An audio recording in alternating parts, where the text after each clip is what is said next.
Pertamina akhirnya menaikkan sejumlah jenis harga bahan bakar minyak non-subsidi. Keputusan itu mulai berlaku hari ini. Harga Pertamax Turbo RON 98 dijual seharga Rp19.400 per liter di Jabodetabek. Ini artinya naik Rp6.300 dari sebelumnya. Sangat tinggi ya pemirsa. Begitu juga dengan Pertamax Green. Harga BBM ini naik Rp900 menjadi Rp12.900 per liter. Kenaikan harga juga berlaku pada BBM jenis solar non-subsidi, yaitu Dex Lite dan juga Pertamina Dex.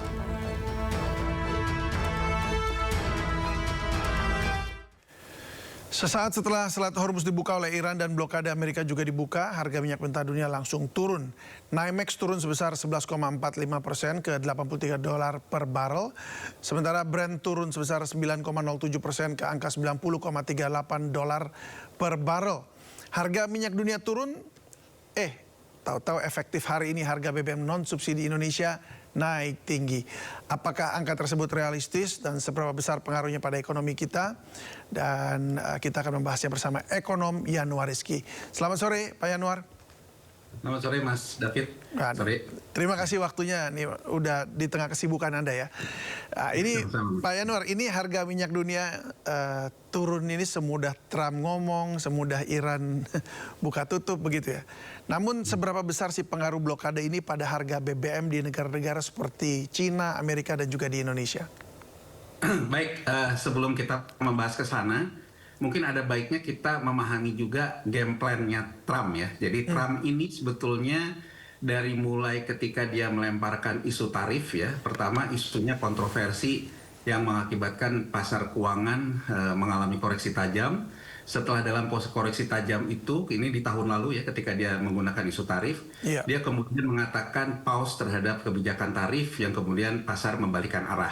Jadi kalau kita rewind lagi ke belakang, pada saat itu pun ada beberapa anggota Kongres dan senator dari Partai Demokrat yang oposisi terhadap Trump mengatakan bahwa ini terjadi insider trading karena dilihat bahwa ada posisi ketika posisi sebelum informasi berbalik arah ada transaksi-transaksi besar yang dilakukan ya.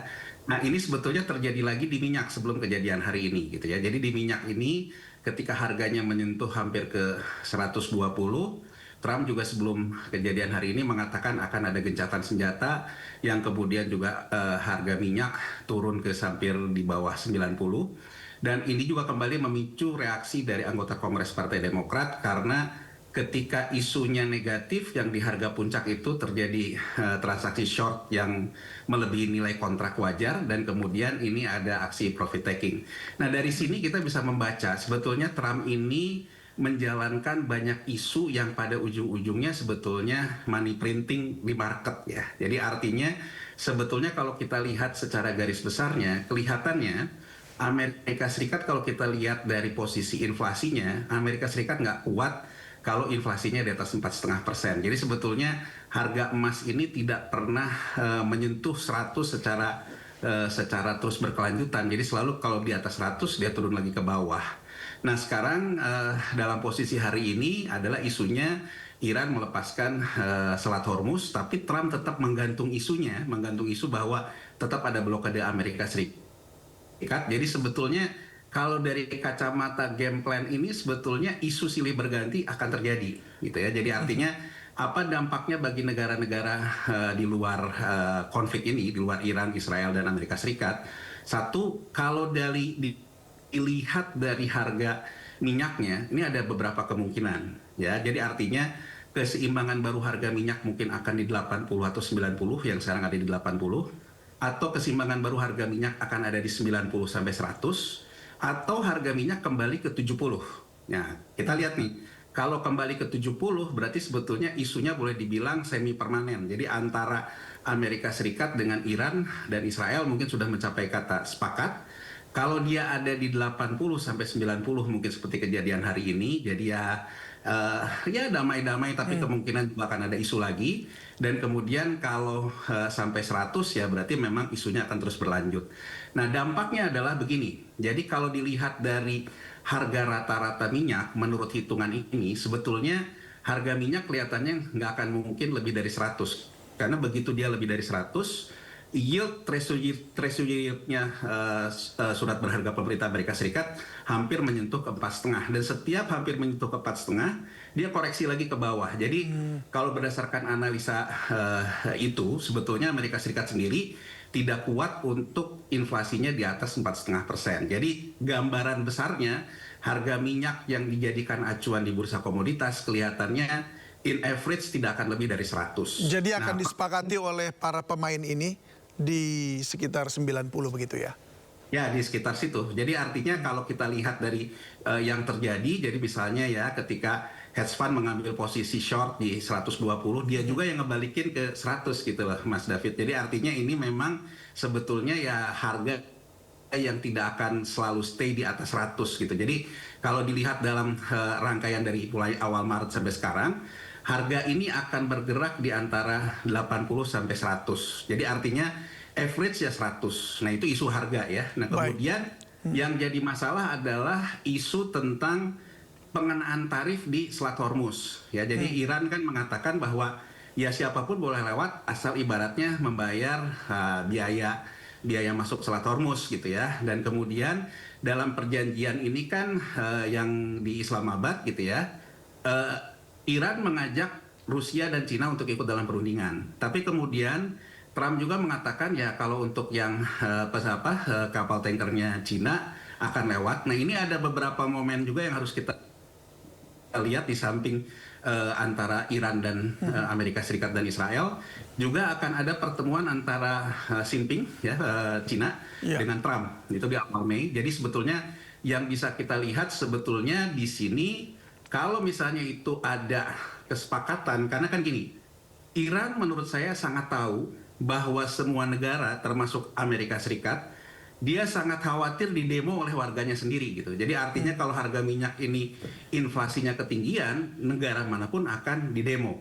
Nah, yang dimainkan oleh Iran adalah bahwa dia memainkan isu ini untuk isu-isu lalu lintas Selat Hormuznya. Jadi sebetulnya isunya yang akan mengemuka ke depan sebetulnya menurut saya, kalau kita baca dari analisa, dari harga udah bisa kita proyeksi lah kira-kira di 80 sampai 100. Jadi seperti yang dikatakan pemerintah bahwa asumsi pemerintah kan sekarang berubah ya dari 70 ke 100. Ya memang kalau kita lihat teknikalnya setiap di atas 100 dia nggak kuat gitu ya. Amerika Serikat sendiri kayaknya mengkoreksi itu. Tapi di balik isu itu akan ada sangkos ataupun biaya tambahan kalau misalnya Selat Hormuznya tidak permanen gitu. Jadi artinya kalau buka tutup ini nanti Iran tutup lagi asal orang bayar gitu ya. Kemudian kalau udah keluar dari blokade Iran, dia dikena blokade Amerika Serikat yang tadi juga dalam potongan Sindo News statement dari Trump, yaitu akan menambah kos di luar kontrak kos beli minyaknya. Jadi artinya katakan saja FOB-nya dapat kontrak Pertamina, anggap saja dapat kontrak FOB sesuai dengan harga di New York Mercantile Exchange ya, yang harganya ada di 84 hari ini. Tapi begitu misalnya masuk si tankernya masuk ke Selat Hormuz, mesti bayar misalnya sama Iran. Tambahannya berapa kita nggak tahu. Misalnya Pertamina pinjam bendera deh, benderanya Singapura sama Malaysia akan ada fee. Jadi itu yang sebetulnya yang kos-kos itu yang akan melebar ya. Itu yang mungkin dimainkan betul secara geopolitik oleh Iran terkait dengan siapa teman siapa lawan. Jadi isunya sebetulnya kalau dari sisi harga acuannya menurut saya sih sebenarnya sudah terproyeksi sih antara 80 sampai 90, tapi isu di luar itunya terkait dengan Selat Hormuznya itu yang bisa menambah kos, baik bayar ke Amerika maupun bayar ke Iran. Gitu. Baik, jadi kalau kita lihat berarti sebenarnya Amerika sedang kayak apa ya menguji ini sampai seberapa dia kuat. Nah udah dia akan dimainkan di situ. Mengingat juga ada broker-broker yang dapat untung juga, ada pihak-pihak yang dapat untung lah dalam perdagangan itu. Nah tetapi barusan saja 1,5 jam yang lalu ini dari kantor berita AP itu menulis begini bahwa Iran kembali menutup jalur Selat Hormuz ini karena komentar Trump yang berkata bahwa blokade masih berlanjut. Jadi walaupun udah dibuka kemarin, barusan ini hari ini juga ditutup lagi. Dan ini seperti yang Anda bilang tadi, ini kan modelnya buka tutup begini ya. Nah ini akan akan bagaimana ini nantinya ini jadinya? Nah, makanya Mas David dari awal saya tadi mengatakan kita perlu paham game plan-nya Trump gitu. Jadi Trump sangat memelihara isu sebetulnya. Jadi artinya begitu isunya sekarang ke bawah, dia nanti akan ada isu negatif lagi ke atas. Nanti ada isu positif lagi. Jadi sebetulnya kasarnya saya ingin bilang bahwa sebetulnya ketika di posisi atas, terutama gini ya, ini ada yang namanya COT, Commitment of Trade. Jadi Commitment of Trade ini menunjukkan siapa yang order di bursa komoditas. Ya, jadi Commitment of Trade ini menunjukkan apakah yang mengakibatkan harga ke atas itu orang yang betul-betul butuh minyak komersial, ya. Apa juga betul-betul produser. Nah, setiap harga ini naik ke atas sebetulnya alokasinya dari data Commitment of Trade dari otoritas bursa komoditas di Amerika Serikat sendiri, itu order yang naik beberapa kali lipat tuh ordernya dari hedge fund. Jadi sebetulnya order yang mengelola selisih, Mas, bukan terkait dengan kebutuhan minyaknya. Jadi ibaratnya kayak saya main saham nih, saya pengen punya perusahaan itu, tapi kalau saya jual 100, saya beli 50, ya saya untung 50. Jadi semata-mata proses di financial marketnya. Dan ini yang terjadi gitu. Bahkan kan dari Kongres Demokrat mengatakan bahwa Trump insider lagi gitu. Tapi kan yang menarik bahwa di isu tarif maupun di isu sekarang bursa komoditas, sebetulnya kalau boleh dibilang ya oposisi terhadap Trump juga dari Demokrat, oman-oman juga. Tidak pernah secara serius membentuk pansus ya di Kongres ya terhadap insider tradingnya Trump ini. Nah, jadi sebetulnya Mas David, kalau kita lihat dari sisi ini, kelihatannya ada kawan bersama di Amerika Serikat, meskipun mereka ada ketidakcocokan dengan Trump ya, biasa ya politik ya satu sama lain, tapi kawan bersamanya ada. Jadi kawan bersamanya kelihatannya adalah mempertahankan pemulihan terhadap hegemoni US dollar. Jadi artinya upaya-upaya dedolarisasi yang oleh di banyak negara ini diupayakan dengan permainan isu ini. Jadi artinya isu ini terus bergejolak gitu ya, silih berganti, dan pada akhirnya boleh dibilang Amerika Serikat money printing, cetak uang dari permainan isu ini. Oke, bisa dikatakan begini nggak, bahwa Amerika setiap kali mengeluarkan pernyataan atau Trump mengeluarkan pernyataan atau melakukan aksinya ini, dan kemudian ada balasan aksi seperti penutupan kembali lagi ini, yang barusan saja terjadi lagi. Nah, apakah ini memang dalam artian by design atau sudah diperkirakan bahwa ini akan terjadi sehingga dia akan memainkan terus di situ seperti yang Anda bilang tadi untuk mencari keuntungannya itu? Kalau saya berdasarkan analisis dan juga berdasarkan banyak analis pasar keuangan di Amerika Serikat sendiri yang mencap tako ya, Trump action chicken only. Jadi selalu setelah action dia chicken lagi gitu ya. Jadi ya saya menganggap bahwa ini terpola. Bahwa intinya Trump melakukan permainan isu yang banyak, yang sebetulnya isunya sendiri silih berganti satu sama lain.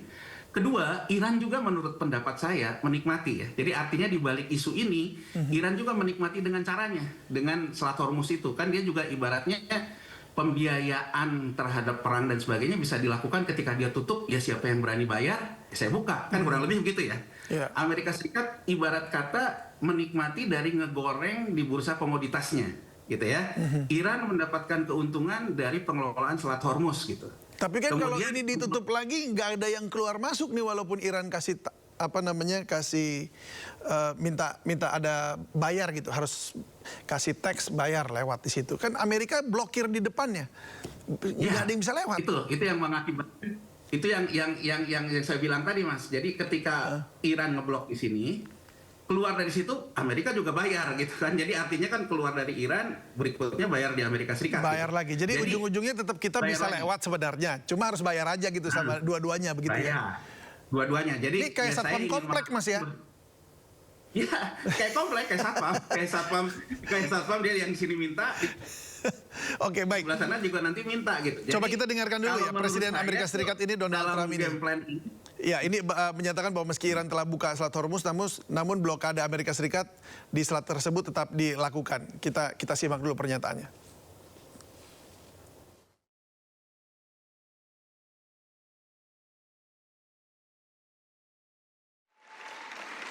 This will be a great and brilliant day for the world, because Iran has just announced that the Strait of Hormuz is fully open and ready for business. and full passage.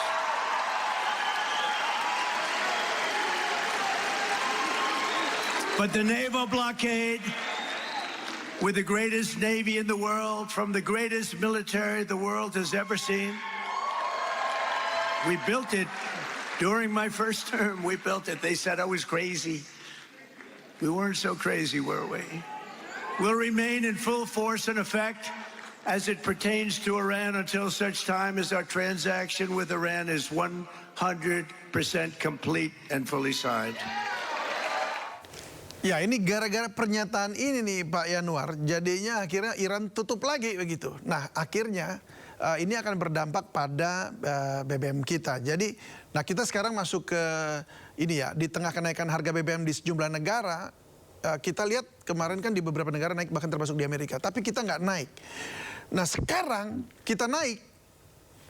Nah, apakah kebijakan pemerintah kemarin menahan harga BBM saat blokade Selat Hormuz itu ini merupakan kebijakan yang tepat? Apakah ini nggak membebani APBN? Baik, gini ya. Pertama kita bicara dulu tentang BBM ini ada dua nih, BBM subsidi, BBM non subsidi, ya. Ya. Kalau terkait dengan BBM subsidi itu kan sebetulnya terkait dengan asumsi APBN, ya. Di APBN itu asumsinya rata-rata harian US dollar 70 per barrel, ya. Jadi artinya sebetulnya ketika kemarin rata-ratanya naik ke 74 dan kemudian kontrak barunya juga naik di angka 100, ya kita ambil angka yang di Maret yang dikatakan oleh Menteri Keuangan Purbaya Yudisadewa, angka rata-ratanya di 74. Ya, jadi kalau angka rata-rata 74, selisih di APBN 74 kurang 4 $4 per barrel dikali berapa harus subsidi sesuai dengan asumsi APBN. Jadi artinya sebetulnya ada peningkatan beban subsidi, ya. Nah, itu yang kemudian dihitung oleh pemerintah tidak perlu naik dulu. Itu satu. Kedua, kalau asumsi di APBN 74 untuk BBM yang non subsidi dalam hal ini Pertamax gitu ya, kemudian Pertamax Turbo dan sebagainya, itu di bulan pertama ditahan, tapi sebetulnya angkanya sudah berubah. Ya. Yeah. Begitu angka ini berubah, maka disebutnya bukan subsidi tapi kompensasi. Jadi gini, untuk BBM dan juga listrik itu ada dua sebetulnya Mas David dan juga pemirsa iNews ya. Ada dua Sindo ya, Sindo News, Mas. Ya. Sindo News. Jadi ada dua nih. Ada subsidi, ada kompensasi. Kalau kompensasi itu untuk barang-barang yang non subsidi BBM maupun listrik, tapi tarifnya ditentukan oleh pemerintah. Jadi kalau pemerintah mengatakan Pertamaxnya jangan naik, maka nggak naik. Begitu harga Pertamina untuk harga perolehannya naik, maka Pertamina akan menagihkannya dalam bentuk yang namanya kompensasi. Tapi kompensasi ini ditalangin dulu oleh Pertamina, gitu ya. Jadi artinya Pertamina akan nagih kemudian. Nah, pemerintah kan memilih tidak menaikkan semuanya di bulan pertama terkait dengan kompensasi ini. Tentu ukurannya menurut saya karena takut ada gejolak di kelas menengah, ya. Nah, jadi kalau sekarang pertanyaan Mas David, apakah hari ini naik? Ya memang karena asumsinya sudah naik, Mas. Walaupun sekarang udah turun lagi, tapi kan asumsinya tetap akan lebih dari 74 ya. Karena sekarang pun turun ke 84. Beberapa hari 100. Menurut saya mungkin sekarang average-nya udah sekitar, kalau untuk harga komersil dirata-ratakan ya mungkin udah 80-an lah gitu ya, anggap saja. Nah, untuk hal seperti itu, maka yang non-subsidi harus naik. Tapi kita cermati nih, non-subsidi pun yang Pertamax-nya ditahan lagi nih oleh pemerintah nih. Ya, kemudian Pertamax Green tadi kan di Sindo News naik 900, yang naik tajam Pertamax Turbo dan Pertamax dan sebagainya. Jadi sebetulnya hitung-hitungan di sini pemerintah tetap menghitung, dia tidak mau juga ada gejolak di kelas menengah nih, Mas David nih. Jadi artinya walaupun harga naik, pemerintah tetap berasumsi bahwa kelas menengah jangan sampai bergejolak, gitu ya. Nah, itu artinya kompensasi akan naik. Nah, yang dihitung, kalau tadi kan Mas David juga ketika membacakan berita, Pertamax Turbonya naik tinggi sekali. Jadi kemungkinan besar kan akan ada yang namanya subsidi silang di Pertaminanya. Jadi artinya yang turbonya naik tajam, mensubsidi silang Pertamax yang naiknya tadi 600 ya, Pertamax Green dan sebagainya. Tapi menurut saya kan yang harus dihitung, orang yang pakai Pertamax Turbo akan kemungkinan besar bermigrasi ke Pertamax yang di bawahnya. Kedua, harga BBM BBM non Pertamina yang non subsidi pasti harganya di atas 12, di atas harganya Pertamaxnya Pertamina. Itu pun dengan harga yang naiknya mungkin di hampir 15.000 16.000 akan pindah ke Pertamina kan gitu. Ya, jadi sebetulnya terjadi konversi dari yang di atasnya ke bawah ataupun dari SPBU ini ke bawah, itu akan menambah yang namanya kompensasi. Gitu ya. Jadi artinya hitung-hitungannya sebetulnya kalau kita ngomong hitung-hitungan kurang lebihnya pemerintah berhitung bahwa kondisi keuangan Pertamina bisa untuk menalangi dulu. Jadi artinya cash yang dipunya oleh Pertamina plus leverage yang bisa Pertamina ambil dalam kredit modal kerja itu bisa menalangi dulu. Apa tujuan akhir pemerintah? Ya pemerintah sebetulnya menjaga stabilitas di kelas menengah. Jadi itu ya. Jadi artinya kan bahwa situasinya kita tahu lah secara politik juga ini kan situasinya bisa menyulut kelas menengah. Betul. Nah yang nalangin dulu nih Pertamina gitu. Yang nalangin dulu Pertamina, nanti Pertamina akan mencatatkan naiknya pendapatan kompensasi ke dalam piutang, nanti ditagihkan ke pemerintah berikutnya. Nah ini kan yang jadi pertanyaan, seberapa lama kita akan nahan seperti ini? Seberapa lama Betul. juga Pertamina akan bertahan? Betul, Seberapa mengingat bahwa juga, ini dikerjain kita dengan buka tutupnya ini tadi kan. buka tutup. Terus seberapa lama juga pemerintah akan mencairkan pembayaran kompensasi? Kan jadi artinya nih ada dua buku nih Mas David, bukunya pemerintah APBN, bukunya Pertamina gitu. Nah dua buku ini kan saling ketemu nih gitu. Jadi kalau Pertamina sekarang ngijon dulu, nanganin dulu, nanti nagih piutang, ya kembali lagi kalau pemerintah tetap nahan berikutnya kondisinya masih kayak gini, ya seberapa cepat juga pemerintah membayar kompensasinya. Tapi ya skemanya sih kalau menurut saya itu sih. Jadi skemanya pemerintah memang mencegah gejolak di kelas menengah, ya, mencegah juga kenaikan harga yang besar. Tapi ya yang harus dihitung kan tetap pada akhirnya seberapa besar kompensasi yang terjadi yang akan ditegakkan Pertamina gitu. Baik, jadi ini memang salah satu cara untuk menjaga supaya tidak ada gejolak ya. Artinya di dalam negeri sendiri kita bisa masih stabil semua harga-harga. Nah, sementara Menteri SDM Bahlil Lahadalia ini mengungkapkan Indonesia kemudian memutuskan untuk membeli minyak mentah dari Rusia nih, Pak Yanuar. Bahlil pun bahkan menjawab bagaimana nasib perjanjian dengan Amerika Serikat ketika Indonesia membeli minyak dari Rusia. Kita simak dulu ini. Bahlil mengatakan Indonesia akan membeli sesuatu dari negara manapun yang menguntungkan karena kita Indonesia ini adalah menganut politik bebas aktif. Berikut pernyataan Bahlil. Yang kemudian adalah apakah dengan kita membeli crude dari Rusia, kemudian bagaimana perjanjian kita dengan negara lain termasuk dengan Amerika. Saya katakan bahwa kebutuhan crude kita setiap tahun itu kurang lebih sekitar 300 juta ton. 300 juta barel. Yang jelas pemerintah Indonesia selalu mengedepankan politik bebas aktif, dan dalam politik bebas aktif itu juga ada ekonomi bebas aktif. Jadi kita boleh belanja di mana saja selama kita komitmen dengan orang-orang atau negara-negara yang telah kita melakukan ajak kerjasama, termasuk Rusia, kemudian Afrika, Nigeria, dan lebih khusus yang kita hargai juga adalah termasuk dengan perjanjian kita dengan Amerika. Oke, saya kembali lagi ke Pak Yanuar. Ini ada rencana beli dengan Rusia. Lalu ada rencana, waktu itu sebelumnya juga ada bilang bahkan akan membeli dari Amerika juga. Nah, apakah kita ini maksudnya akan menerima harga yang lebih mahal lagi dalam artian tuh dengan cost, karena kan juga jaraknya lebih jauh. Jarak kapal harus menempuh perjalanan juga lebih jauh, dan tentu ada peningkatan harga tentunya di situ. Dan seberapa besar kita sanggup untuk mengimpor dari tempat-tempat yang berbeda dari yang sebelumnya gitu. Pertama ya, kalau kita mengasumsikan bahwa beli minyak dari Rusia itu akan dapat diskon, ya ini udah dijawab oleh Rusia sendiri bahwa nggak ada diskon untuk pembelian minyak dari Indonesia nggak ada diskon. Kenapa ada asumsi diskon? Karena sebelum ini Rusia itu kan terkena sanksi dagang karena Ukraina, gitu ya, karena Ukraina. Nah sekarang dengan adanya kejadian Iran ini, ya karena semua orang butuh, ya Rusia pun mengatakan bahwa nggak ada diskon. Jadi kalau kemarin kan orang ngambil minyak dia kan ya karena dia dalam posisi kena sanksi dagang ya dengan Uni Eropa. Tapi Rusia sudah mengatakan tidak ada diskon. Jadi kalau tidak ada diskon, yang dikatakan Mas David tadi, ya biaya fleetnya atau biaya kapalnya tentu akan ada tambahan. Kedua, kalau lewat Selat Hormuz kan kembali lagi ada fee-nya Ada tarif tadi untuk lagi, lewat. iya. Ada fee-nya ke Iran, ada fee-nya ke Amerika Serikat kan gitu. Itu kan akan nambah lagi. Kalau nggak mau lewat Selat Hormuz ya muter. Artinya kan ada tambahan biaya di situ, gitu ya. Nah kemudian kalau saya ngelihatnya gini sebetulnya yang dikatakan oleh Menteri Bahlil tadi, kita itu kan ada perjanjian dagang dengan Amerika Serikat, ya ada perjanjian dagang dengan Amerika Serikat itu di non tarifnya kita itu diikat bahwa ketika kita akan melakukan perjanjian dengan negara lain harus mendapatkan persetujuan dari Amerika Serikat. Tapi perjanjian ini belum diratifikasi, Mas David.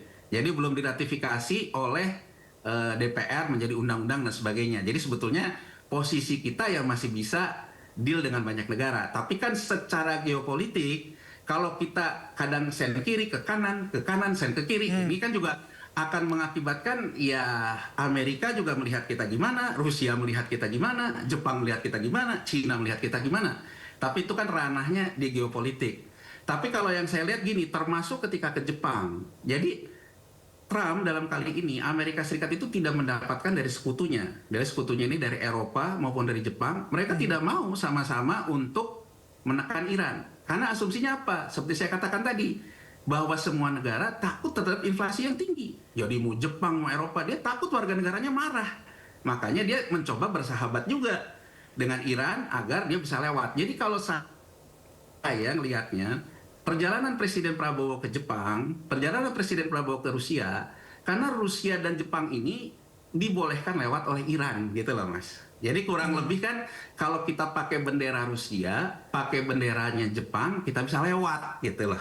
Ya, ya. Jadi sebetulnya lebih ke pendekatan ke sana. Nah mungkin saja yang dengan Amerika Serikat ini sebetulnya tetap minyaknya dari Amerika Serikat, tapi katakan saja pakai bendera Jepang. Ya saya nggak tahu lah teknisnya kan yang tahu di pemerintah ya. Jadi bisa saja kan misalnya dapatnya dari Amerika gitu ya, tapi pakai bendera Jepang gitu. Cuman kan tetap ya ada biayanya. Ketika kita pinjam bendera Jepang misalnya untuk menjalankan komitmen kita dengan Amerika Serikat, ya pasti Jepang juga ada biaya tambahan, nggak ada yang gratis di dunia ini gitu ya. Jadi artinya ketika kita pakai bendera Singapura ya pasti nggak gratis juga gitu ya. Nah jadi kalau menurut saya sih mungkin ya, ketika sekarang ke Rusia ke segala macam ini, ya mungkin Presiden Prabowo ingin memberikan sinyal kepada Iran, sebetulnya kita itu secara geopolitik tuh pragmatis gitu, kurang lebih gitu loh Mas David. Jadi artinya ya kita bersepakat dengan siapa aja, pragmatis saja gitu. Jadi memberikan sinyal ke Iran, karena kan dalam tahap ini pemerintah secara formal kan agak sulit ya sekali ini ketemu dengan Iran, karena dianggap kita sudah menandatangani perjanjian dagang itu. Jadi kalau saya ngelihat tuh, ini semacam kalau dalam teori manajemen strategik ini signaling teori gitu. Jadi kayaknya Presiden Prabowo lagi coba kirim sinyal bahwa kita juga sebetulnya nggak gitu-gitu amat kok gitu ke Iran gitu. Jadi artinya dengan mencoba merapat ke kiri, merapat ke kanan gitu. Tapi ya menurut saya inti dari ini semua nih intinya sederhana aja. Bahwa volatilitas, fluktuasi akan terus terjadi. Karena memang Trump memainkan isu ini. Jadi ketika dia menyambut baik Iran, dia tetap memancing Iran untuk menutup lagi. Jadi ya, itu dia. Ini memang menurut saya 80 dipicu lagi ke 100, nanti pakai isu apa turun lagi ke bawah. Jadi memang ya kita menghadapi itu dia Pak Yanuar. Tapi mungkin ini singkat saja ya, karena waktu kita sudah habis. Tapi singkat saja. Lalu bagaimana kita di Indonesia ini, selain memang sekarang aksi Pak Prabowo udah kemana-mana ya, artinya untuk menunjukkan tadi pragmatisme kita. Tapi apa yang harus kita siapkan sebagai masyarakat juga? Karena takutnya outlook ke depan, bukan takutnya tapi outlook ke depan ini kan ada banyak uncertainty, ketidakpastian, sehingga kita bagaimana kita menyiapkan diri kita untuk supaya bisa bertahan. Singkat saja Pak. Baik, saya banyak yang nanya gini gitu ya, dalam artian gini, kita lihat sekarang rupiah kita melemah terus Mas David. Sudah 17.200 ya. Ya, ketika US dollar indeksnya berfluktuasi ke bawah lagi, rupiah kita tetap melemah. Kenapa? Karena orang membacanya bahwa Pertamina, jadi Pertamina ini dengan laporan keuangan yang sudah terbuka kan 2024 nih Mas David ya. Dalam laporan keuangan 2024 itu sebetulnya debt to equity rasionya Pertamina tuh membaik. Jadi artinya struktur hutang tuh membaik di Pertamina.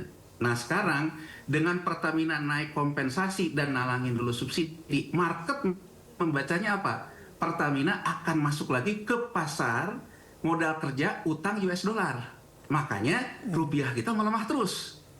walaupun harga minyak kayak ini, karena ada ekspektasi dari market bahwa Pertamina akan masuk lagi ke pasar surat utang US dollar untuk mengatasi leverage-nya ini. Nah sekarang kembali ke masyarakat. Saya agak sulit untuk mengatakan kalau masyarakat kemudian melakukan natural hedging, lindung nilai secara alamiah. Untuk masyarakat-masyarakat yang masih punya likuiditas, masih punya tabungan rupiah, kemungkinan besar akan juga menggeser ke US dollar kan, atau menggeser ke emas untuk dia melakukan lindung nilai untuk membiayai inflasi yang akan terjadi kepada dia. Nah ini menurut saya yang sebetulnya juga sudah dibaca BI juga menurunkan bahwa penukaran falas dikurangi dari 100.000 ke 50.000. Nah itu untuk kelas menengah yang masih punya likuiditas. Nah untuk kelas menengah yang tidak punya likuiditas, suka tidak suka, mau tidak mau, ini akan menjadi pertaruhan politik pemerintah. Karena bisa saja pemerintah menahan harga minyak, tapi karena US dollarnya melemah terus, harga susu anaknya naik, harga plastik naik.